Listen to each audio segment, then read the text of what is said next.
Habari zenu jamani. Sisi kwa upendo wetu kwanza tunapenda kumshukuru Mwenyezi Mungu. Tumeweza kufika Dar es Salaam salama. Tumeweza kuizoea hali ya hewa. Pia kingine tunaenda kuelekea mchezo wa kesho dhidi ya Simba. Tunaamini mechi ya kesho itakuwa ni mechi ngumu. Lakini sisi kwa upande wetu makocha wametupa mbinu zote na tumeshajiandaa kwa asilimia zote. Asilimia 95 kwa ajili ya mechi ya kesho ambayo tunasubiria tufike katika uwanja wa mapambano.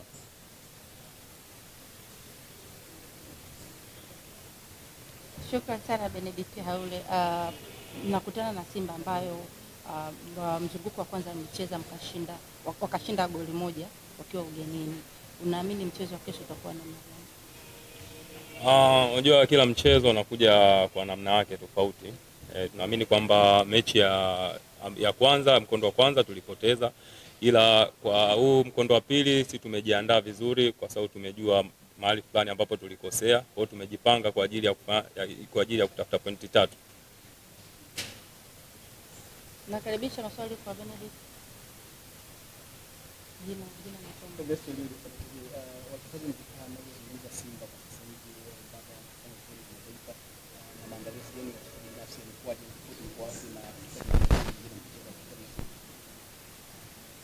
sisi kwa upande wetu tunaelewa kwamba Simba imetoka kucheza mashindano ya kimataifa, lakini sisi haituzuii sisi kwenda kupambana ili tuweze kupata alama 3.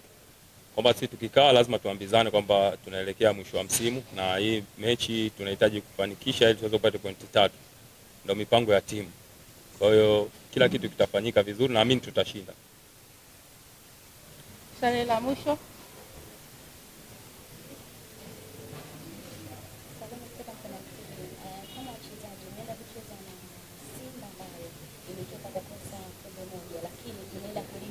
zaidi kombe la ligi kuu soka Tanzania bara, na mimi pia kama timu na malengo yale makubwa ambayo kocha anazungumza. Ni taratibu zenu kama wachezaji kuelekea kwa mchezo sport? Kama tulipoongea mwanzo na kocha aliposema kwamba sisi tupo kwa ajili ya kupambania pointi 3. Hatutoangalia kwamba mechi inakuja kwa namna gani. Hivyo kesho itakapofika ndo dakika 90 ndo zitaamua kila kitu. Tunawakaribisha sana mashabiki zetu. Zungumza sasa na mashabiki kuwakaribisha uwanjani. Si mashabiki zetu kwanza tunaomba waendelee kutusapoti. Wanaelewa kwamba sisi tumefikia malengo yale ambayo tumejiwekea kwa asilimia ambazo tulikuwa tunasema lazima tushiriki mashindano ya kimataifa kwa msimu ujao. Na tunashukuru Mwenyezi Mungu limeweza kutufanikisha, lakini kingine kwamba mechi ya kesho ni mechi muhimu ambayo itaangaliwa na watu wengi. Kwa hiyo tunaomba kwa wale wana Singida wote wenye mapenzi mema waje watusapoti mechi ya kesho katika uwanja wa KMC ili tuhakikishe tunaweza kupata alama 3 muhimu.